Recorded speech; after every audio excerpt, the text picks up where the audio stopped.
ചേട്ടാ ഇതെന്താ ഈ സെല്ലോ ടേപ്പ് പോലുള്ള സാധനം? സെല്ലോ ടേപ്പ് അല്ല, ഇത് റിങ്ങാണ്. ഇതാണ് നമ്മുടെ ഫോക്കസ് പുള്ളർ. ഈ സിനിമയിലെ പേര് ചിത്രദത്ത് എന്നാണ് എൻ്റെ പേര്. ഞാനൊരു 6 വർഷമായിട്ട് ഞാൻ ഫോക്കസ് പുള്ളിങ് ചെയ്യുന്നത്.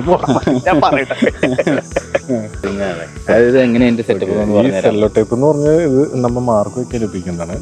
ഫോക്കസിൽ നമ്മളിപ്പോ ഓരോ മാർക്കുകൾ ഇപ്പൊ 100 ലെൻസിന് 100 ലെൻസിന് വേണ്ടിയിട്ടാണ് നമ്മൾ വെച്ചത്. അപ്പൊ അതിന് ഇത്ര ഫീറ്റ് 200 അടി, 100 അടി, 60, 50, 40, 30, 25, 20, 18, 16 അങ്ങനെ വരും.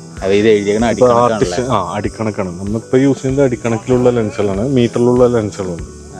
അപ്പൊ അതനുസരിച്ച് നമ്മൾ മാർക്ക് ചെയ്യും. നമ്മൾ നിൽക്കുന്ന ആർട്ടിസ്റ്റ് നടക്കണ്, ക്യാമറ മൂവ്മെന്റ് ഇല്ല എന്ന് പറയുമ്പോൾ ആർട്ടിസ്റ്റിന് ഒരു മാർക്ക് കൊടുക്കും. ഇതാണല്ലേ മാർക്ക്. ഫോക്കസ് പുള്ളർ ക്യാമറ ആയിട്ട് വയർലെസ്ലി കണക്ട് ചെയ്തിട്ടാണ് ഓപ്പറേറ്റ് ചെയ്യണത്. വർഷങ്ങളുടെ എക്സ്പീരിയൻസ് വെച്ചിട്ടാണ് ഒരു ഫോക്കസ് പുള്ളർ ആവുന്നത്.